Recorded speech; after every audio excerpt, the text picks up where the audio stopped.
Hey, welcome back, Creepy Crew. So glad you're here. Genuinely. And listen, I've been sitting on today's stories for a while now, and I had to get them out. Because these are something else. We're talking scary, we're talking deeply unsettling, and a couple of them honestly kept me up way longer than I'd like to admit. So if you're new here, hi, welcome. You picked a great time to show up.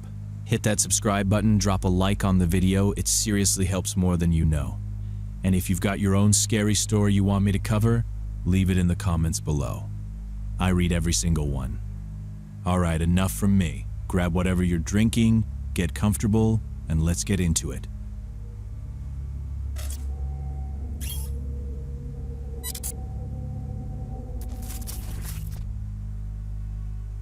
I didn't charge her for the coffee, even though I saw the cash in her hand. Maybe it was the bruises on her wrists when she reached for her wallet, or maybe it was how her fingers shook. I work night shifts at a gas station off the interstate, 10 p.m. to 6 a.m., and you get used to weird people. But this woman looked like she'd just left some corporate dinner party. White blouse, pencil skirt, heels. I put my hand on the panic button under the register immediately. She stood by the entrance staring at the chip aisle like she'd never seen food before. And when I asked if she needed help, she didn't answer for a solid 5 seconds. Then she said in this weirdly calm, almost businesslike voice, "Can I use your phone? I need to call the police." People come in asking to use the bathroom, the air pump, to break a 20, not to call the cops. I asked if she was okay, if she was hurt, if somebody was following her. She just blinked slow and said, "Police, please. I don't have my phone." I told her, yeah, of course, just give me a second. I looked around the store first, checked the bathroom door, glanced at the clock.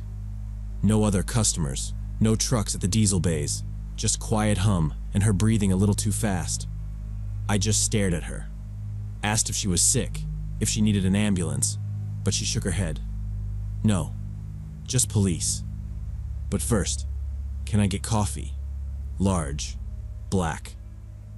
She pointed to the machine in the corner and pulled out a crumpled 20 from her purse. That's when I saw them clearly. The dark marks on both wrists, old bruises turning that yellowish-green color around the edges. I poured the coffee but didn't take her money, just felt like the right thing to do. She walked over to the counter to grab a lid, and I could see a faint red line across her neck, like from a tight necklace or somebody's hand. She didn't seem to notice me noticing. She sat down at one of those plastic tables by the window, wrapped both hands around the cup, and said quietly, "You can call now." I dialed 911, and the dispatcher asked the standard questions. Address, description, is there a weapon? What's the threat? I honestly said there didn't seem to be any threat. The woman was calm, asking for police herself, but wouldn't explain why. The dispatcher paused, then promised to send a unit.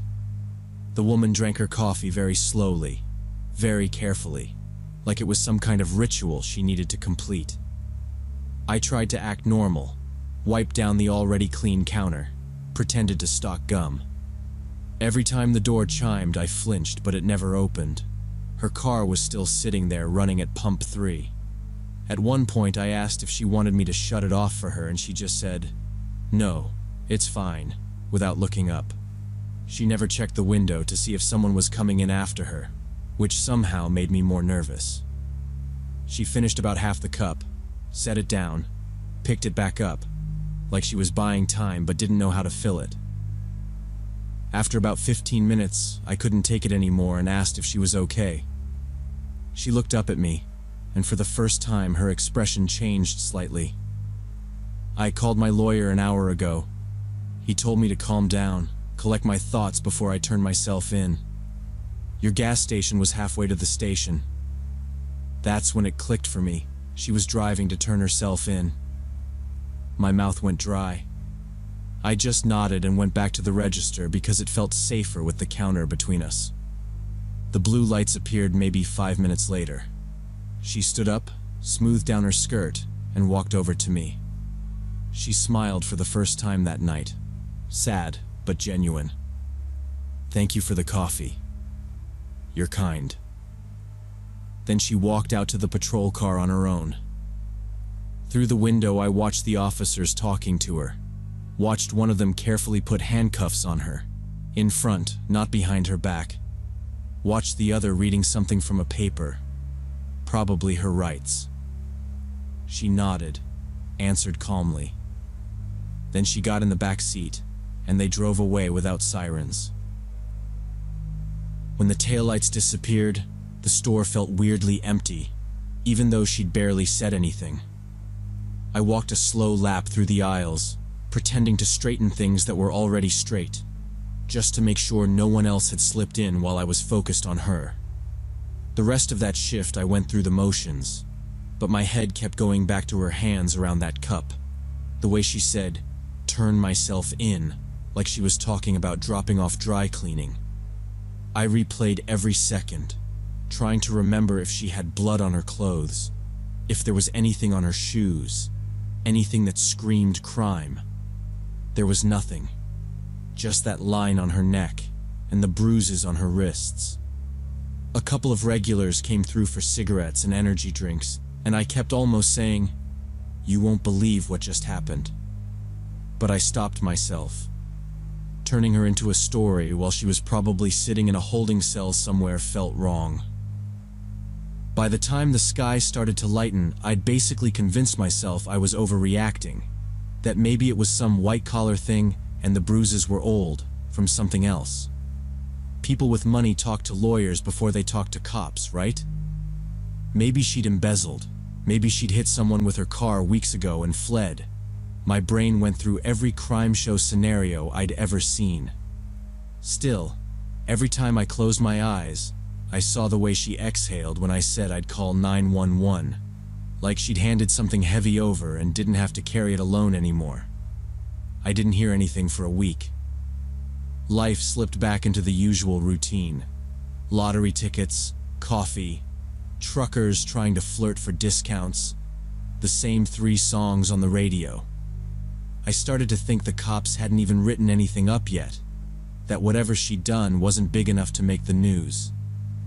Then one night on break, my shift partner Luis came out of the back room holding his phone, saying my name in that drawn-out way that means something's up. "Hey, isn't this your lady?" he asked, sliding the phone across the counter. On the screen was a local news article. Woman from a neighboring town arrested for a serious attack on her ex-husband that night. The photo matched, same suit, same hairstyle, even the same tired eyes. The article was brief, just a couple of paragraphs. Multiple years of domestic violence allegations. Incident occurred Wednesday evening. Suspect turned herself in voluntarily after the incident. Details weren't released since the case was ongoing. Luis whistled under his breath and said something about crazy rich people, but I just kept reading those lines over and over, my stomach tight. The timestamp on the article matched our shift almost exactly, down to the hour. That was the moment it hit me that I'd been the halfway point between whatever happened in that house and the police station. I couldn't let it go, so I started searching more when the station was quiet and nobody was inside. I typed her name into every site I could think of until I found a support forum for domestic violence survivors, where people were discussing her case in this long thread. Some of the users claimed to know her or know someone from her job. They wrote that for years he'd been threatening her, blackmailing her with photos and money, that she'd ended up in the hospital once with stress-related injuries because she wouldn't tell the doctors what really happened. According to them, that night he came back again, showed up at her place after some event, grabbed her, and she finally snapped and fought back harder than she ever had before. I don't know if that's true or just gossip from people who want a neat story, but the bruises on her wrists were real, and that mark on her neck didn't look like an accident. Sometimes I think about her smile before she got in that car. There was relief in it, like the worst part was already over for her the second those blue lights showed up. She could have screamed at me, tried to take my car, hurt me too. Who knows what anyone is capable of on a night like that? But all she wanted was black coffee and a quiet place to sit while she waited for her life to change. I still work that same shift, and every time someone orders black coffee at midnight and wraps their hands around the cup like it's the only solid thing they have, I remember that woman in the business suit and her shaking fingers, and I wonder if she got the help she needed, or if she's still somewhere counting the days for one bad night when she finally fought back. She asked for the police first, then she asked for coffee, in that order. Think about that for a second. She'd just come from whatever happened in that house. She'd already called her lawyer. She knew exactly what she was walking into. And the first thing she said was, "Police, please." And then she sat down and wrapped both hands around that cup like it was an anchor. The bruises were old, turning that yellowish green. The mark on her neck didn't look like a necklace. She never once checked the window, because she already knew nobody was coming for her. She was the one who made the call, and when the blue lights finally showed up, he says it himself. There was relief in that smile, like the worst part was already over.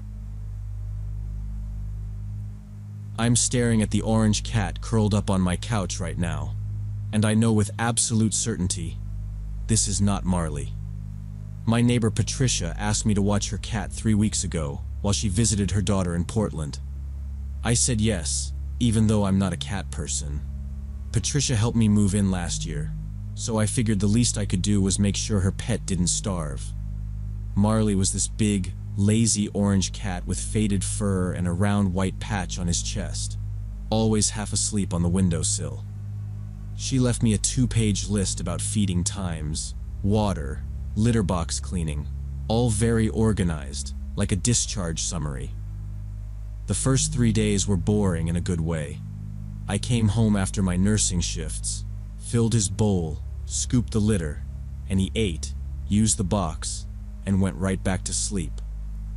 On day 4, I came home after a night shift around 8 in the morning and stopped in the doorway. My living room armchair was shredded. Not a few claw marks. The fabric was hanging in strings, stuffing out like someone had taken a knife to it. Patricia had specifically told me Marley was too lazy to scratch furniture, said he, just like soft things and naps. I stood there with my bag still on my shoulder, trying to talk myself down. Maybe he got scared by something outside. Maybe she'd lied a little because she was embarrassed. I didn't want to be the neighbor who called her friend on vacation to complain about scratches, so I let it go. Until he refused his food. Patricia had left expensive organic chicken stuff, labeled containers stacked in my fridge. Suddenly he wouldn't touch it. He'd sniff the bowl, make this annoyed, almost offended sound, and walk off. What he wanted was my food, specifically meat. If I warmed up leftovers, he parked himself under my chair and stared. Not in a cute, begging way, just a fixed, unblinking stare that made me weirdly nervous. One night I made a steak, and as soon as the pan started sizzling, he jumped up on the counter and lunged at it, claws out, like he didn't care he'd burn himself. I yelled and shoved him away with my forearm. He came right back, hissing at me like I'd taken something from him. I ended up shutting him in the bathroom so I could eat without him clawing at my plate. The next day I cut my finger opening a can, just a small slice, nothing dramatic. I turned on the tap and suddenly he was there. I didn't even hear him jump down. 1 second I'm alone at the sink. The next he's on the counter grabbing my wrist with both paws.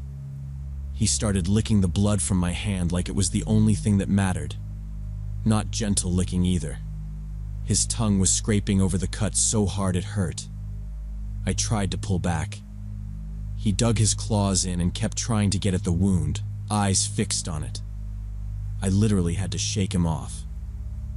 After I got a bandage on, My hands were shaking way more than they should for a tiny cut. The Marley I knew was lazy and kind of oblivious. This felt predatory. That's when I really looked at him. The white patch on his chest was wrong.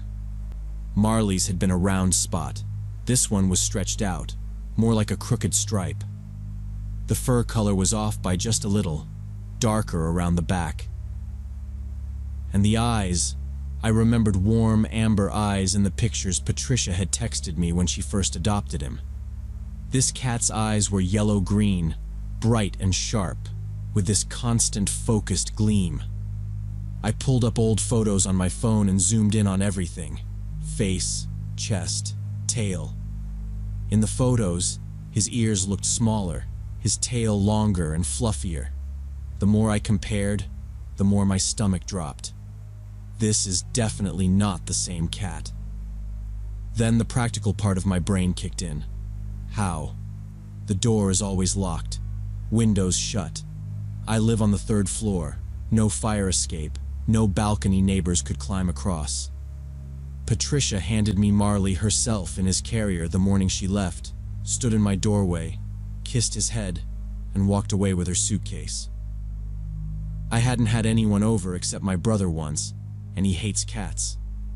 There was no scenario that made sense, and that actually made it worse. I kept telling myself I was exhausted from back-to-back shifts, that maybe I was misremembering details, that fur can change. But every time this cat stared at me, I felt like I wasn't the one in control of the situation. That night, while I was folding scrubs on the couch, my phone rang. It was Mark from across the street. We're friendly in that wave and borrow jumper cables way, nothing more. He sounded casual at first, then unsure. "Hey, weird question," he said, "but I saw last night. Some woman came out of your place with a cat carrier. Did your friend pick him up early?" I felt cold all at once. I told him no, nobody had been here, and all my doors were locked. He went quiet for a second and said, maybe he mixed up the houses, apologized, and got off the phone fast. I walked around and checked every lock anyway. The cat sat on the back of the couch watching me, tail flicking, totally calm. I tried calling Patricia right after. All I got was a recorded voice. Subscriber out of service area. She'd warned me reception would be bad in the mountains, so I tried not to panic. I sent a text anyway, something normal like, "Marley's fine," and watched it bounce back as, "not delivered." The next morning, I had a day off, so I drove over to her house. My key didn't work. The lock had been changed. Her car was gone. Every curtain and every window was pulled tight. Standing on her porch, it didn't feel like a house someone had left for a trip. It felt like a house someone had sealed up. Back in my car, I called the non-emergency police line and tried to explain. The wrong cat in my apartment, my neighbor unreachable, locks changed. The woman on the phone was polite, but I could hear the distance in her voice. Without signs of a break-in, and without a family member reporting Patricia missing, there wasn't much they could do. They'd make a note. I hung up feeling stupid, sitting there bleeding slowly through an old bandage, thinking about the animal pacing around my apartment that might not even legally exist. On the drive back, I decided at least I could check the microchip. Patricia told me she'd had Marley chipped when she adopted him. If the number didn't match her paperwork, that was something real, something I could put in front of an officer without sounding like I'd lost my mind. I stopped at a pet store, bought a carrier, and brought it home, setting it open in the living room. The cat came over, sniffed it, then looked at me. Not scared. More like he just understood the plan. When I tried to pick him up and guide him inside, he went from still to violent in a second. My hands were under his belly and suddenly he was twisting, hissing, claws tearing into my arms. He launched at my face and I stumbled back into the hallway wall. Then he chased me, actually chased me, down the hall, swiping at my legs, making this deep growling sound I didn't know cats could make. There was no fear in his eyes, no panic, just pure aggression, like hurting me was the whole point. I bolted into my bedroom and slammed the door. He hit the other side hard enough that the frame shook once, then stopped. I sat on the floor with my back against the door, phone in my hand, bleeding through my sleeves, trying to decide if calling 911 for an out-of-control cat would get me help or an eye roll. In the end, I cleaned my arms in the ensuite bathroom, dragged my dresser in front of the door for good measure, and lay down still in my scrubs, shoes on. I must have drifted off in little pieces, because for several nights after that, I woke up to scratching at the door, methodical, persistent, for hours. I stopped leaving the bedroom at night. The first couple of nights I tried it, cracking the door to hit the bathroom or grab clothes. But after the third time he rushed me, claws out, I quit. Now when the sun goes down, I close the door, turn the lock, and drag the dresser back in front of it. Every time I do it, I feel ridiculous, like I'm acting out some bad joke about being scared of cats. But the scabs on my arms tug when I move. It's a physical reminder he already treated me like prey. During the day, he sits outside my door and stares. That's all he does. No meowing, no rubbing, just a shape on the other side and a shadow under the gap. When I open it an inch to slide out a trash bag, he's right there, body low, tail twitching once like he's deciding what to do. He doesn't flinch when I yell or kick the door. Yesterday, I watched from the bedroom window as he slipped through the little flap in the kitchen door and took down 2 birds in minutes, tearing them apart like it was nothing. Feeding him turned into a drill. I fill the bowl, take a breath, yank the door open, throw the food into the hall, and slam it shut before he can spin around. I hear claws hit the wood every time. Yesterday morning, I finally stepped into the yard while he was busy eating. Under Patricia's rose bushes, the dirt looked wrong, churned up in a long, uneven strip, like someone had dug there recently and patted it down fast. My hands shook when I called the police again. This time they agreed to come tomorrow with cadaver dogs. The officer asked if I was alone and if I felt safe, and I lied. I don't know whose cat is living in my house. I don't know where the real Marley is, or what happened to Patricia. I keep seeing her standing in my doorway with the carrier that morning, smiling, trusting me with her pet like this was the safest place. Somewhere between that moment and now, someone came into my locked home and swapped one orange cat for another. I have no idea why anyone would do that. But I do know every time I underestimate this cat, I end up bleeding, and that makes the rest of it feel very real. I keep thinking about that woman Mark saw leaving with the carrier. Who was she? And how did she get in if the doors were locked and the windows shut? Did Patricia give her a key? Or did she watch me leave and pick the lock like it was nothing? What did she do with Marley after she walked off my porch? I wish I'd listened to my brother about cameras. It seemed paranoid. The police are coming tomorrow morning at 9. Right now it's 3 in the morning and I'm on my bed typing this, listening to him settle on the other side of the door. He isn't scratching now, his shadow a solid bar under the frame. I haven't slept in 4 days. I doze for a few minutes and jerk awake, convinced the dresser has shifted and he's inside the room. Part of me is terrified the dogs will hit on something under those roses and prove there's a body there. The other part is scared they'll find nothing, and it'll still be me, this house, and this thing that looks like a cat but isn't.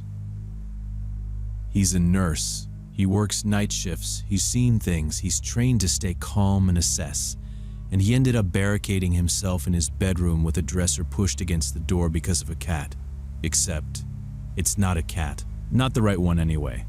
Someone walked into a locked apartment on the 3rd floor with no fire escape, No balcony, swapped one orange cat for another, and walked back out. And the neighbors saw her do it. Then Patricia's locks changed. Car gone, curtains sealed, texts not delivered, and under the rose bushes, the dirt looked wrong, churned up in a long uneven strip. He's lying on his bed at 3 a.m., not sleeping, listening to the shadow under his door, waiting for morning. The cadaver dogs are coming at 9. Part of him is terrified they'll find something. The other part is scared they won't. So this happened about a year ago, right after I moved to this small town for work. I just started at an insurance office and barely knew anyone, so I was overcompensating by acting like nothing scared me. Everyone kept talking about the old psychiatric hospital on Oakwood Hill. It got shut down in the 80s after some abuse scandal and just sat there rotting. Teenagers broke in on weekends, filmed terrible phone videos, bragged about hearing screams. Every older person said the same thing. Only idiots went up there at night. I was 24, broke, and my car was about to die. On Halloween, my co-workers were trading hospital stories in the break room, lights off, fake spooky mood, and I kept saying it was just an empty building. Brad from sales finally goes, "If you're so brave, spend the night there. $800 if you last until 6 a.m. $800 was almost exactly what my mechanic had quoted, so after about 30 seconds of thinking about bus rides and maybe losing my job, I said yes. Brad wanted me to go on Halloween night, but I didn't feel like dealing with drunk kids, so we picked November 1st. Around 11 p.m., he and 3 of his friends drove me up there, blasting music like it was funny. At the gate, he killed the engine, looked back at me and said, "6 a.m., I swear. If you leave early, no money." I had a backpack with water, snacks, a thermos of coffee, a book, and 2 flashlights. I watched their taillights vanish down the hill, then went in through a side door that had been kicked in years ago. The first floor was classic abandoned building stuff. Overturned furniture, scattered papers, mold, graffiti. I found a little office with an intact door and a lock that still worked. Rolled out my sleeping bag behind the desk, texted Brad a picture as proof, and tried to treat it like a long, boring night shift. For almost 2 hours, that's all it was. I read, drank coffee, checked the time, and listened to the building creak. A little after 1, I heard footsteps overhead. Not random pops or pipes. Steady steps crossing the ceiling above me. I sat there holding my book, telling myself it was Brad trying to scare me, waiting for him to bang on the door and yell. Nothing. The steps faded, then came back, farther away. Curiosity beat fear. I took my main flashlight, slipped into the hallway, and went up to the 2nd floor. It was a long corridor with rooms on both sides. Most were empty, just trash and broken furniture. Then I found one that looked different. 2 rolled up sleeping bags, fast food bags, cigarette butts mashed into a plastic lid, a couple of empty beer bottles. The air smelled like stale smoke, not dust. Someone had been staying here. Up until that second, I'd been thinking about ghosts and pranks. Suddenly, I was thinking about whoever slept in those bags walking in and seeing me. I backed out, went straight downstairs, shut the office door, locked it, and dragged a metal filing cabinet in front of it. I sat on my sleeping bag with my back to the wall, typed a text to Brad telling him to come get me, then pictured him drunk on that hill and deleted it.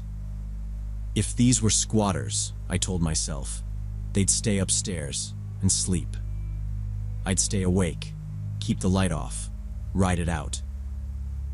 Around 3 a.m., I must have dozed off, because I jerked awake to a metal crash in the hallway. Then it went quiet, until male voices started below, moving closer.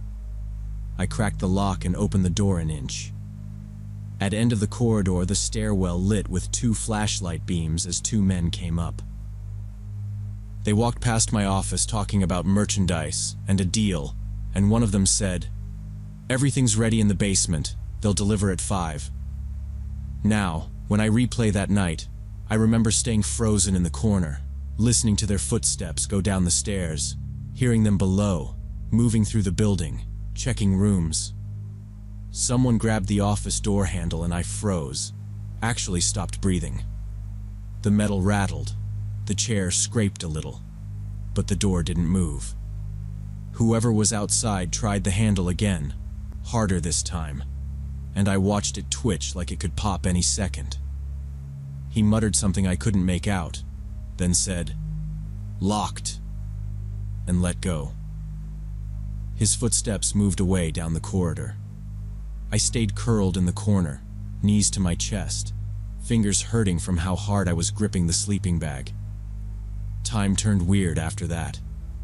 I kept checking my phone like it would change what was happening. Around 4:30, the noises above me stopped. No more walking around, no doors. I could still hear voices from below, from the basement side, but nothing in the hallway anymore. Every tiny sound made me think they'd come back to my door. I thought about texting Brad to come early, but there was no signal in that room, and I didn't want my screen lighting up if someone passed by. The only plan that made any sense was to wait until it started getting light. So I just sat there, counting out slow minutes in my head, taking tiny sips of cold coffee to stay awake. At some point, I noticed the small high window getting less dark. My phone said 5:30. That was it. I crawled to the door, moved the chair and the cabinet a little at a time so they wouldn't scrape the floor, and put my ear to the wood. Nothing. My hand was shaking so bad I had to use both hands to turn the lock. I opened the door a few inches and looked out. The corridor was empty. I could hear the men downstairs now, their voices echoing up from deeper in the building, like they were in the basement rooms. I stepped out, closed the door carefully so it wouldn't click too loud, and walked toward the stairs on the balls of my feet. When I hit the main hallway that led straight to the exit, I stopped caring about noise and just ran. I pushed through the outer doors and kept going, straight down the road away from the hospital. I didn't look back. There were trees along the side, and I kept brushing against branches, scratching my arms, but I just wanted distance. When I finally checked my phone again, it said 5:40. Brad wasn't there yet, and there was no way I was waiting at the gate like a target, so I just kept walking fast down the road in the direction of town. I'd gone maybe a kilometer when I saw headlights coming toward me. I waved both arms, and the car braked hard. Brad leaned out the window with this big grin, starting to say something about ghosts, and then he saw my face and the state I was in, and shut up. I yanked the back door open, got in, and told him to drive. They kept asking what happened, and it came out in fragments at first. Voices, footsteps, merchandise, deal, the guy trying the door, the line about the basement being ready at 5. Brad's friend in the passenger seat laughed and said it was probably just squatters or junkies scaring each other. But Brad was looking at me in the rearview mirror, and he could tell this wasn't me playing something up. When I repeated exactly what I'd heard about a delivery, his face changed. He pulled into a gas station parking lot as soon as we hit town and said, "We're calling the cops, now." I didn't even argue. My hands were still shaking when I handed my phone to the dispatcher. The police went up to the hospital about 40 minutes later. Brad drove me home while they headed out there. A detective called him that afternoon and then spoke to me directly. The men were gone, but in the basement they'd found gas canisters, chemical containers, glassware, burners, all of it set up for meth production. Some of it was half-boxed like someone had packed in a hurry. The detective later explained they'd put motion sensors on the access roads feeding alerts to their phones, so when the police car turned onto Oakwood Hill, the lab guys had a warning and time to get out. About a week later, they arrested 3 people tied to the operation. Same detective told me I was lucky whoever grabbed that door handle hadn't tried harder, because those guys were armed and had a record for violence. Brad paid me the $800 anyway and joked I'd earned hazard pay, But I don't take bets anymore, and I don't go anywhere near abandoned buildings. Every now and then my brain starts replaying that night, and I picture that handle turning all the way, or me opening the wrong door on the wrong floor, and I have to force myself to think about something else because nothing I got out of that night was worth how close I came to not walking out at all. $800, that's what this cost. $800 and a conversation in a break room on Halloween. He had a book, a thermos, 2 flashlights. He was ready for ghosts. He was not ready for 2 men with flashlights talking about merchandise and a delivery at 5. He heard them through the door, heard the handle turn, watched it twitch, and then locked, and the footsteps moved away. That's the whole margin. A filing cabinet dragged across a floor on a lock that still worked. The detective told him later, those guys were armed and had a record for violence. If that handle had held for 1 more second, if whoever was on the other side had pushed a little harder, there's no story here. Brad paid him the $800 anyway, called it hazard pay. He doesn't take bets anymore.